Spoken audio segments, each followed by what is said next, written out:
그리고 16절 말씀이 정말 힘이 나게 하는 말씀 아닙니까? 내가 반드시 너와 함께 하리니 네가 미디안 사람 치기를 한 사람을 치듯 하리라. 이것이 하나님의 자녀들 모두에게 주시는 약속인 줄 믿습니다. 아멘 좀 크게 하세요. 싫어요 이 말씀? 네, 이 귀한 말씀 여러분이 마음에 탁 간직하면 좋겠습니다. 오늘 당신의 이름은 큰 용사 이런 제목을 가지고 하나님 말씀 함께 나누겠습니다. 여러분 성도들이 고난을 받는다면 그 고난에는 이유가 있지 않겠습니까? 어떤 이유든 간에 어쨌든 분명히 있습니다. 그냥 아무런 이유도 없는데 고난받는 게 아니죠. 오늘 본문의 이스라엘 보면 그게 확실한데요. 미디안이라는 이 이방 민족에게 이스라엘이 학대를 받았어요. 7년을 학대를 받았다. 하나님께서는 이유를 분명히 말씀하셨죠. 1절에서 우리 읽어봤습니다.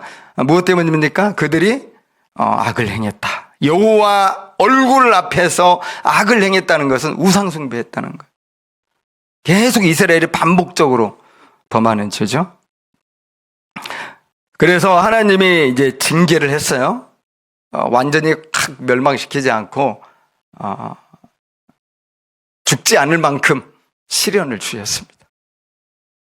하나님은 사랑하시니까 못 버려요. 그래서 딱 7년만. 근데 이 7년이 너무 힘들었어요. 읽어보니까 상상 이상입니다. 이스라엘 백성들이 어디서 살았습니까? 미디안이 너무 무서워가지고 다 산속으로 올라갔어요. 산에 숨어 살았어요. 원래 이스라엘 백성은 적걱거리는 아름다운 땅 평지에서 또 물가 있는 물가 옆에서 유유자적하면서 양과 또 염소와 소 키우고 또 농사를 짓고 이렇게 살아야 되는데 아니 어떻게 된 일인지 거기서 쫓겨나가지고 다 산속에 들어서 막 웅덩이 있으면 숨고 없으면 막 땅굴을 파가지고 두더지처럼 이렇게 살고 또 산에다 막 흙으로 산성을 쌓아가지고 숨어 살고 여러분 너무 비참하지 않습니까? 아니 그러라고 지금 하나님이 너는 내 아들이다 내 딸이다 나는 너의 하나님이다 이렇게 하셨냐고요. 그건 하나님의 계획이 아니에요. 우리가 고통스럽게 살고 우리가 정말 죽지 못해 사는 건 여러분 하나님의 계획이 아닌 줄 아십니까? 하나님 계획 아니에요. 그런데 이스라엘은 그 아름다운 약속의 땅에서 너무나 비참하게 살았다 이것입니다. 미디안이 어떻게 학대했냐면요, 그냥 단순히 이스라엘 세금 좀 거두고 추수할 때 곡식 뺏어 먹고 이게 아니에요. 완전히 이스라엘을 멸망시키려고 했어요.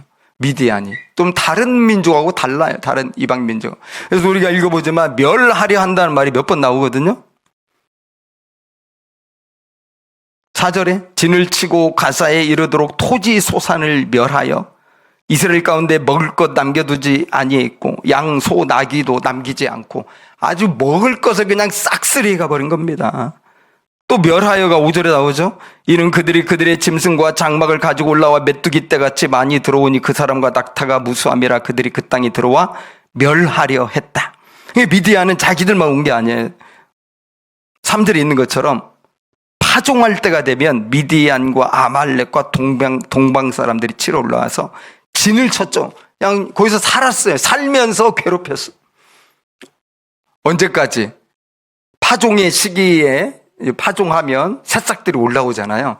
그걸 그냥 다 먹어치울 때까지 모든 짐승들이. 이게 무서운 거예요. 여러분 추수 때 와서 좀 뺏어가는 게 아니라 아예 처음부터 그냥 씨를 말려버리는 거죠. 이게 멸망시키려고 작정한 거예요. 7년 동안 일했으니까 먹을 게 없죠. 그냥 산속으로 다 들어가서 촉은 목피로 연명한다 그런 말 있잖아요. 나무 껍질 뜯어먹고 그건 나무도 별로 없을 텐데 메뚜기 잡아먹고 석청 들에 있는 꿀 주워 먹고 이런 식으로 살지 않았을까. 그러니까 기도는 이제 나중에 나오지만 정말 그렇게 숨어 사는 거죠. 6절에 결론 나와요. 이스라엘이 궁핍이 심했다. 궁핍은 경제적인 궁핍만 말하는 게 아니라 총체적으로 그 사회 자체가 살기 어려워졌다. 우리 IMF 때 되게 살기 어려워졌잖아요. 비슷합니다. 또 코로나 때도 마찬가지고. 궁핍이 아주 심해졌다. 지난 드보라 때는 18년 만에 부르짖었거든요. 18년 동안 살만 했다는 거지, 힘들어도.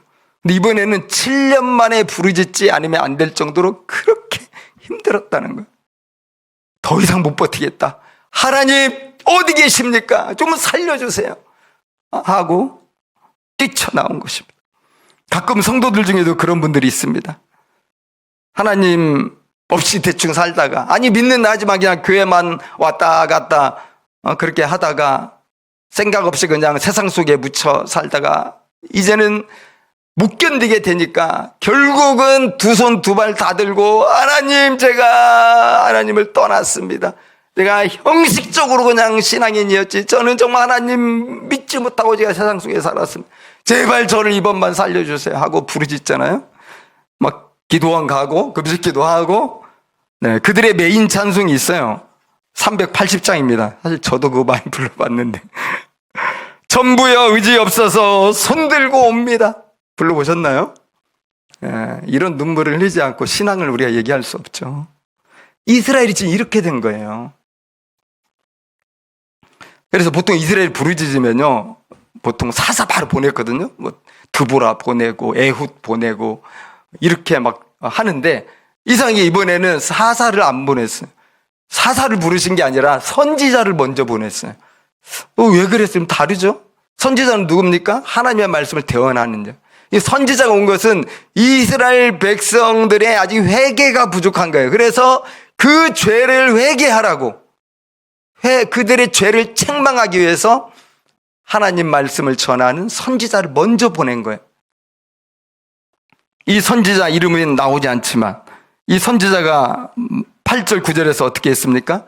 하나님이 얼마나 전능하신 분인지를 일깨워 줍니다. 이 말은 무슨 말이에요? 너희들이 하나님의 능력을 잃어버렸다. 하나님의 전능하신 능력을 망각한 채로 네 힘으로 그렇게 살다가 두려우니까 결국 우상 숭배한 거 아니냐. 하나님이 어떻게 출애굽을 시켰는지, 홍해를 가르고 반석에서 물을 내고 만나를 40년 동안 떨어지지 않고, 또 가나안 땅에서는 막 여리고성 그냥 고함소리 한 번으로 다 무너지고 엄청난 하나님의 기적과 능력이 끊이지 않고 나타났는데 왜 그 하나님의 능력을 잃어버린 채 네가 그렇게 세상을 두려워하느냐.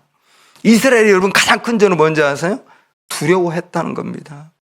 너무 세상을 두려워하다 보니까 가나안 족속들과 못 싸우고 또 그들의 철병과 두려우니까 그들이 섬겼던 신을 자기들의 하나님으로 바꿔치게 한 거예요. 여호와 하나님 버리진 않았어요. 하나님 무서우니까. 형식적으로는 여호와 하나님 믿었어요. 그지만은 내적으로는 바알을 믿고 아세라를 믿었어요.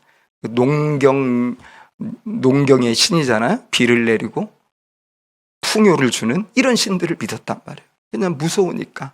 가나안에서 살려면 우리 이제 하나님 갖고는 안 돼. 요즘식으로 말하면 돈이 많아야 돼. 요즘식으로 말하면 성공해야 돼.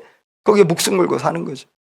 그러니까 세상이 두렵기 때문에 하나님 더 이상 못 따르는 거예요. 그것이 큰 죄다.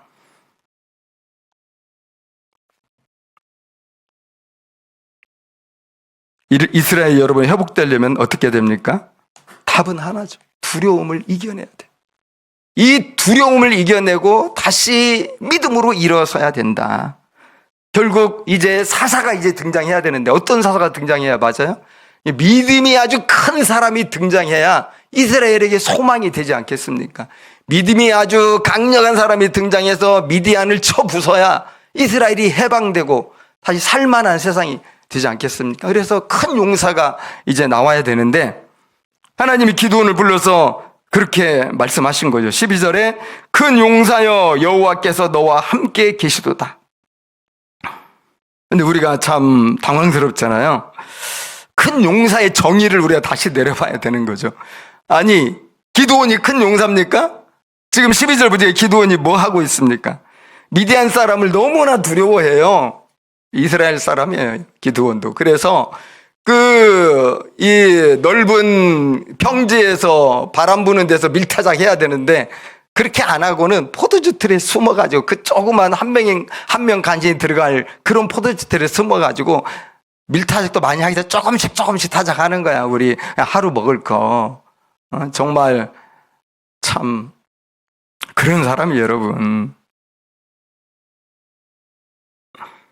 그 꾀는 놀라운 거야. 그러니까 미디안이 이 기드온처럼 그런 식으로 이스라엘 백성들이 밀타작할 줄은 상상도 못했지.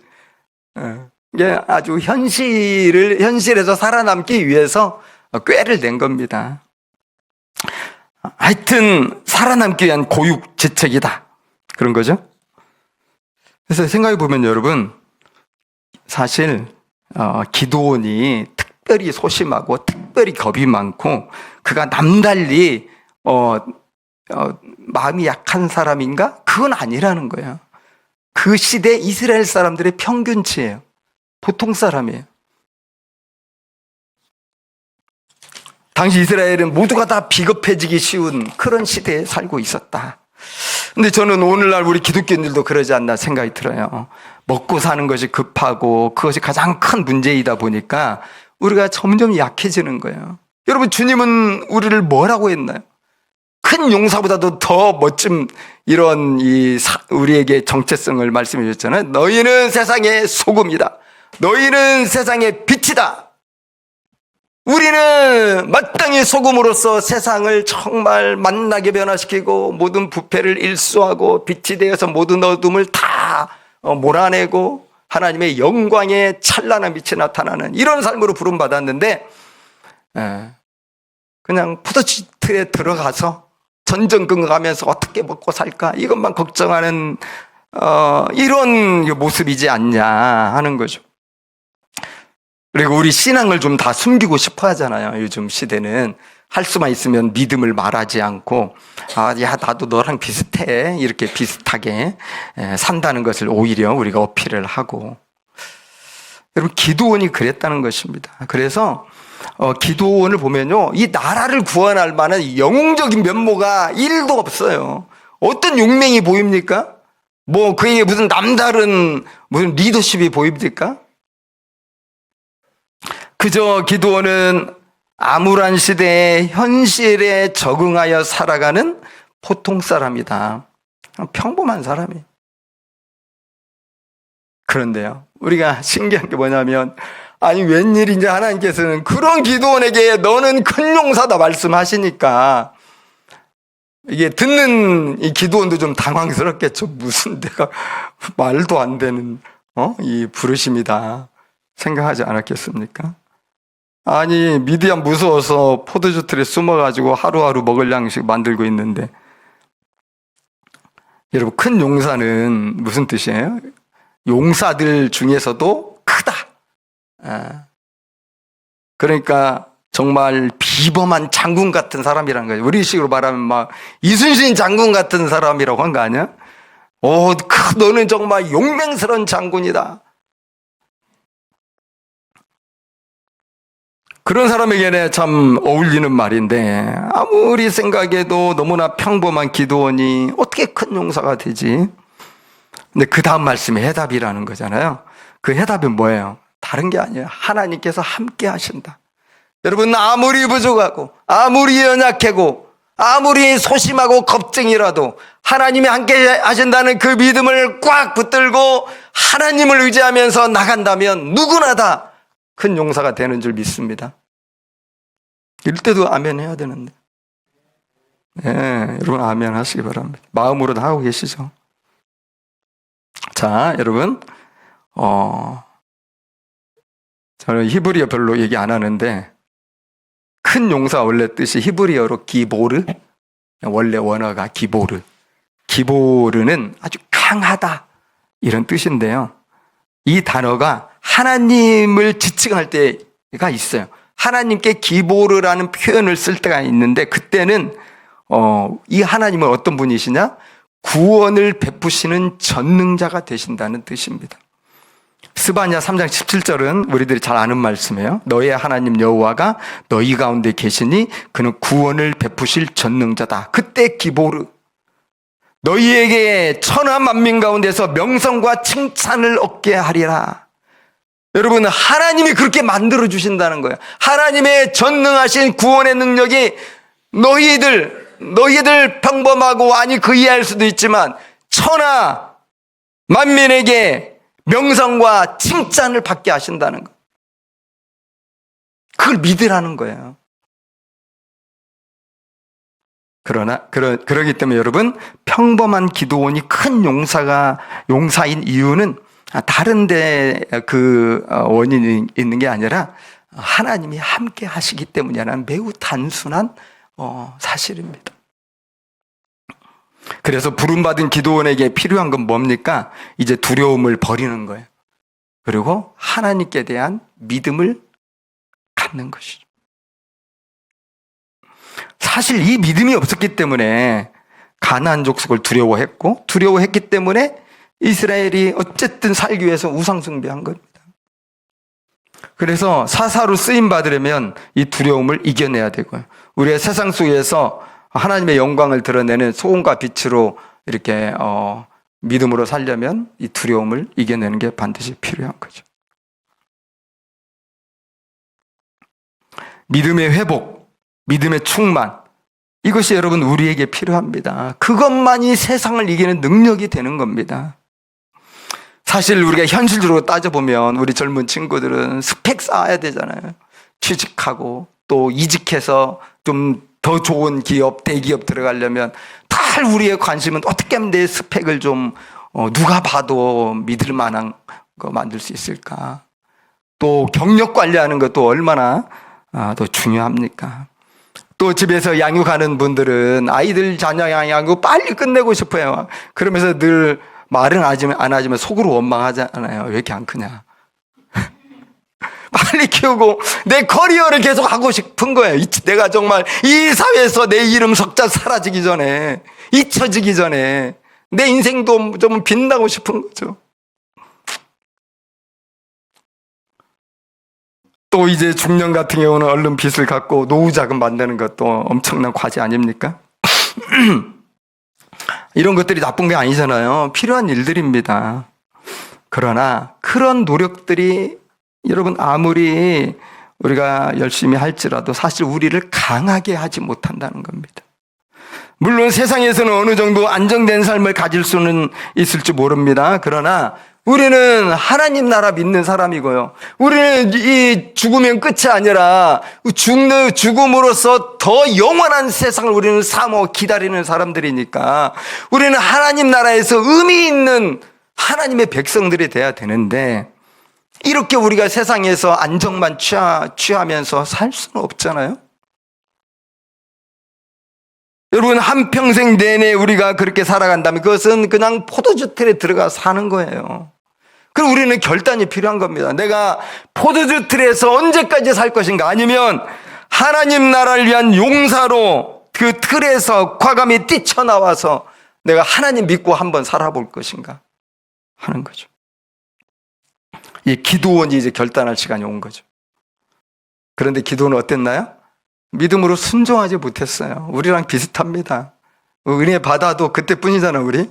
솔직하게 서로. 왜 기도원이 믿음으로 순종하지 못했냐면 너무 생각이 많아요. 우리 생각이 많으면 뜨거웠던 믿음이 점점 약해집니다. 내 생각이 강해지면서. 기도원은요, 단순한 사람이 아니었다는. 만약 단순한 사람이었다면 베드로처럼 그냥 베드로가 바다 위로 뛰어들어서 예수님께 걸어갔잖아요. 그런 것처럼 아멘 하고 갔을 거예요. 근데 기도는 그렇게 단순한 사람이 아니에요. 그는 생각이 깊고 사고가 깊고 또 나름의 어떤 신앙의 체계가 있는 사람이기 때문에 그렇게 쉽게 순종할 수가 없었어요. 비록 고단한 삶을 살고 있었지만 그의 생각에는 하나님께 대하여 해결되지 않는 많은 질문들이 있었다는 거예요. 여러분, 힘들게 살아도요, 하나님께 질문 하나도 없이 살아가는 사람 많아요. 그런데 기도원은 마음속에 하나님을 향한 많은 이런 생각들을 가지고 있어요. 겉으로 볼 때는 하나님 생각 하나도 안 하는 것 같은데 고민이 많아요. 도대체 하나님은 하는 거에 대한 의문이죠. 사실은 그게 하나님 믿고 있다는 강력한 증거입니다. 하나님을 믿는 사람만 하나님이 우리에게 말씀하신 그 이상과 우리가 지금 부딪히고 있는 이 어려운 삶에 대한 현실 사이에서 고민을 많이 하는 거죠. 이게 살아있다는 증거예요. 그냥 고민 없이 그냥 나는 세상에서 잘 살고 있어. 또는 세상의 안타까운 현실을 보면서 전쟁을 보면서 아무 질문도 하지 않는다면 그 신앙이 과연 살아있는 신앙이라고 할 수 있을까 하는 거죠. 하나님을 형식적으로 믿는 종교인들은 결코 하나님께 질문을 갖지 않습니다. 진짜 신앙인은 질문하고 갈등하는 이런 모습이 있기 마련이죠. 그래서 하나님께서 이제 큰 용사라고 기드온을 부르니까 기드온이 어떻게 대답했나요? 정말 지금까지 마음속에 꾹꾹 숨겨놓고 있던 하나님을 향한 이 매서운 화살 같은 질문을 던지잖아요. 13절에 하나님이 함께 하신다고요? 아니, 하나님 말이 되시면 하나님이 그래 함께 하신다며. 자, 보세요. 지금 이스라엘, 우리 지금 제 삶을 보세요. 저 지금 포도주 틀에 있잖아요. 하나님 함께 계시는 거 맞아요? 하나님 함께 계시는데 왜 저는 이렇게 비참하냐고요?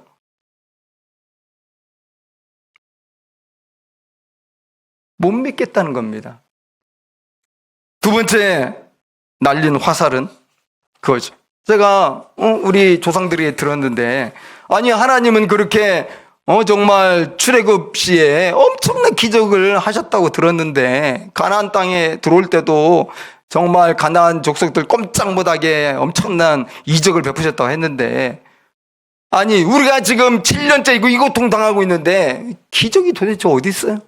왜 어떤 기적도 하나 일어나지 않습니까? 하나님, 이거야말로 하나님이 우리를 버렸다는 증거 아니에요? 결과가 보여주지 않습니까? 이렇게 기드온이 정말 날선 비판을 하는 거야. 여호와의 사자.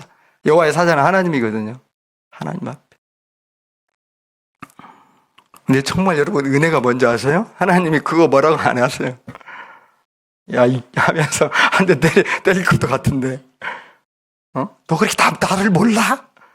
하나님은 비판 안 하세요. 뭐라고 안 하세요. 그러니까 여러분, 그런 질문 있으면 막 던지세요, 하나님께. 그래야 우리 신앙이 성장합니다. 그래야 말씀을 읽을 때 답을 찾게 되고, 설교를 들을 때 아하, 그렇구나, 내 질문에 대한 답을 주님이 오늘 주셨네, 이런 깨달음이 있는 거예요. 근데 아무 질문이 없어요. 그냥 가만히 왔다 그냥 가. 이게 무슨 신앙생활이에요? 영적 성장이 있을 수가 없겠죠. 기드온이 나중에 이렇게 쓰임받는 이유는 이런 고통이 내면에 해결되지 않은 하나님에 대한 의문이 있었기 때문이거든요.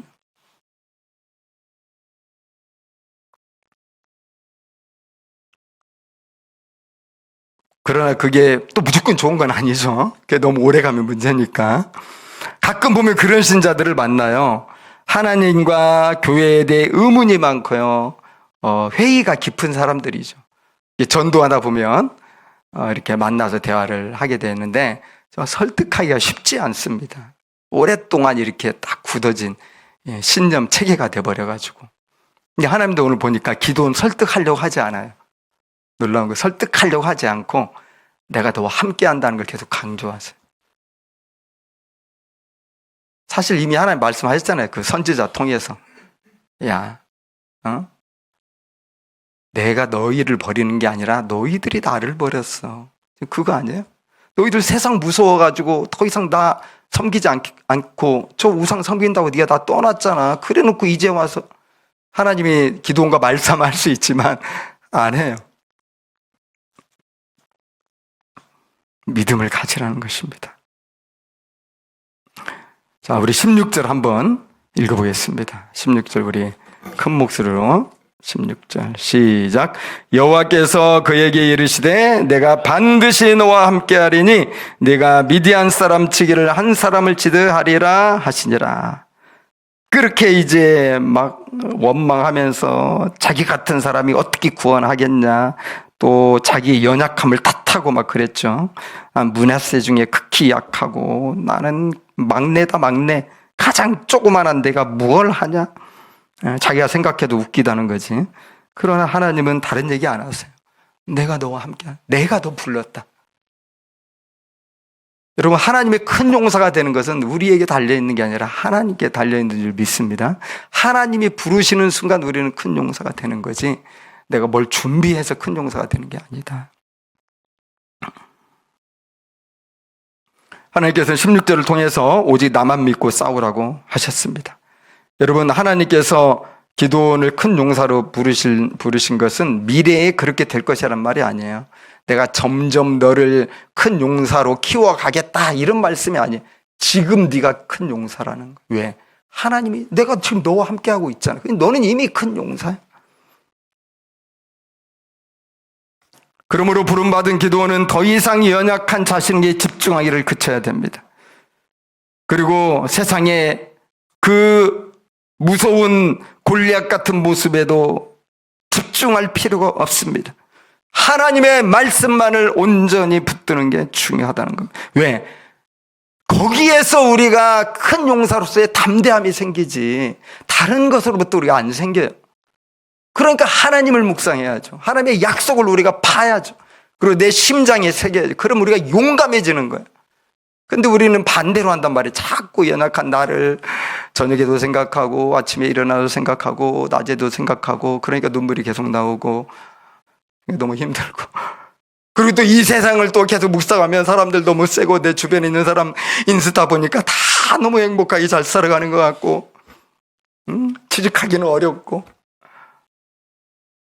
그러니까 무슨 용기가 생기겠냐고요. 그러니까 더 이상 묵상하지 마세요.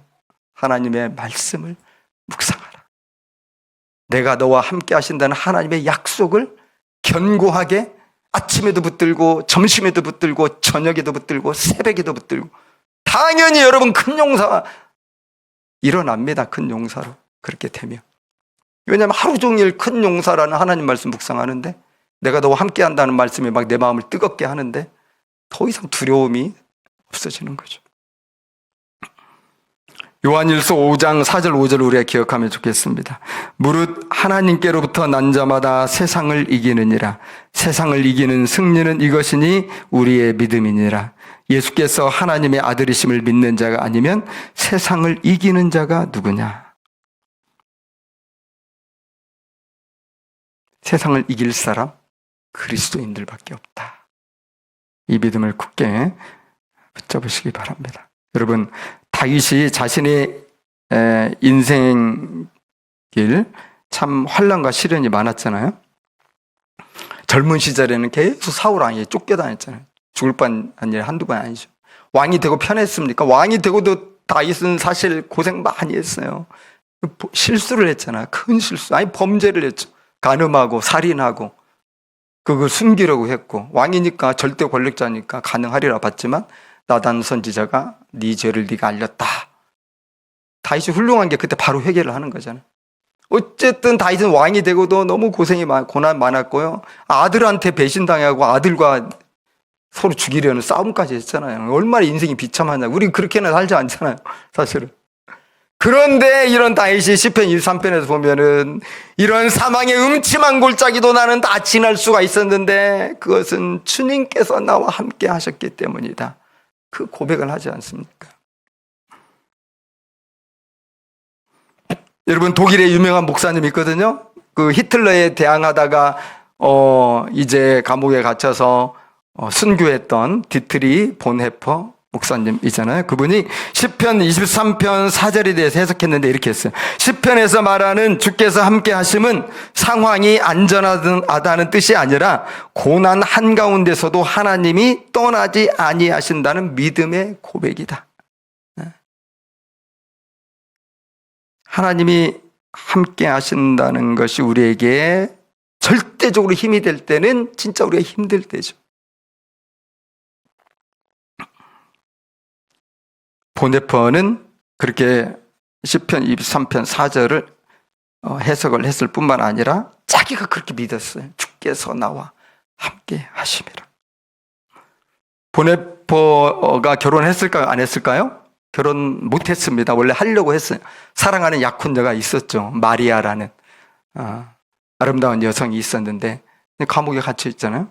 근데 이제 교수형 당할 날이 사실 몇 개월 안 남았을 때 본헤퍼가 편지를 보냈죠. 편지에는 그가 쓴 시가 있어요. 이게 1944년 12월에 쓴 시인데 그 중에 이제 가장 잘 알려진 그 연을 한번 제가 읽어드리겠습니다. 선한 능력으로 우리를 둘러싸 주시니 우리는 위로받고 모든 일을 견디어 내네.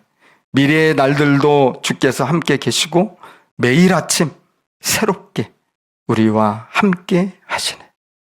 여러분, 사형을 얼마 남겨두지 않은 그런 사형수지만 마음이 너무 평안한 거예요. 왜? 주님이 함께 하시네. 그러니까 사랑하는 약혼자를 위로하는 거죠. 나 지금 평안해. 우리 마리아 자매님, 당신도 평안하기를 바랍니다. 주님이 함께 하시면 매일 아침이 새로워요. 이곳이 감옥이든 또 밖에 있든 그렇다는 겁니다. 그래서 보네퍼가 참 중요한 의미 있는 말들을 많이 남겼는데 우리가 오래도록 기억할 말한 한마디 말씀 소개해드리면 여기 있죠. 한번 읽어볼까요? 읽어보겠습니다. 시작.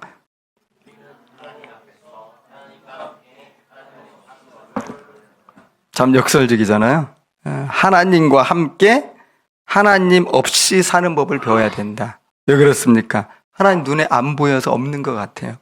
그럴 때 하나님 꽉 붙들고 사는 법을 배워야 된다.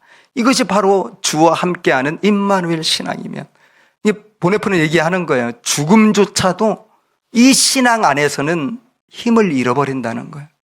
내 평강을 아무도 뺏어가지 못한다는 거예요. 사랑하는 여러분, 주님께서 우리와 함께 하십니다. 성령을 부어주시면서 말씀하셨지 않습니까? 내가 너희를 고아처럼 버려두는 일은 없을 것이다. 여러분, 주님의 약속은 어느 한때 내가 너와 함께 하겠다는 게 아닙니다. 내가 종말, 이 지구가 종말할 그날까지, 네가 죽을 그 순간까지 내가 너와 함께 하겠다. 너를 절대 떠나지 않겠다. 세상 끝날까지 함께 하겠다는 것이 여러분 주님의 약속입니다. 우리 주님께서 우리들을 하나님 나라의 군사로 부르셨다는 것입니다. 우리의 가정에 큰 용사로 부르셨습니다. 우리의 직장에 큰 용사로 부르셨습니다.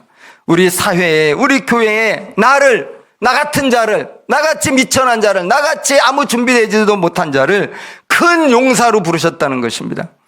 그래서 우리에게 필요한 것은 내가 큰 용사 하려면 뭘 더 준비해야 되지가 아니라 하나님이 나와 함께 하신다는 그 믿음을 회복하는 것입니다. 여러분, 우리가 약해진 게 뭐예요? 믿음이 없어서 그런 거 아니잖아요. 우리 다 믿음이 있어요. 근데 우리가 왜 약해졌어요? 그걸 잠시 잊어서 그래. 하나님을 함께 하신 하나님을 내가 잠시 놓쳐서 그래요. 하나님과 함께 하신다는 믿음을 회복할 때 여러분, 상황이 바뀌지는 않겠지만 우리 마음이 바뀌는 것입니다. 두려움이 사라지고 평안으로 가득 차게 되는 것입니다. 기도합니다. 주님께서 잠시 소강 상태였던 우리의 믿음에 불을 붙여주시기를 기도합니다. 사랑하는 여러분, 디모데에게 주신 말씀이 오늘 우리에게 주시는 말씀이죠. 디모데후서 1장 7절, 하나님이 우리에게 주신 것은 두려워하는 마음이 아니요 오직 능력과 사랑과 절제하는 마음이다. 여러분, 하나님은 우리에게 두려움을 주신 적이 없어요. 오직 능력과 사랑과 절제를 주셨을 뿐입니다. 사랑하는 여러분, 우리가 있는 모든 곳에서 주님이 함께 하십니다. 내가 있는 모든 곳에서 주님은 동행하십니다. 우리의 가정이 아무리 복잡하고 문제가 많을지라도 주님은 그곳에 계시는 것입니다. 힘들기만 한 직장, 내가 언제까지 이 직장 다녀야 할까? 나에게 너무나 많은 고민을 안겨주는 직장일지라도 하나님은 그곳에 함께 계시는 것입니다. 모든 곳에서 주님은 우리와 함께 하십니다. 그러면 사랑하는 여러분, 이제 그만 숨어있던 포도주 틀에서 나오도록 합시다. 그리고 작더라도 믿음의 한마디, 믿음의 한 가지 행동을 해봅시다. 큰 용사답게 작은 사랑의 메모를 남길 수도 있고 따뜻한 커피 한 잔에 친절을 베풀 수도 있고 하나님 앞에서 기도 시간 10분을 창조적으로 만들어낼 수도 있을 것입니다.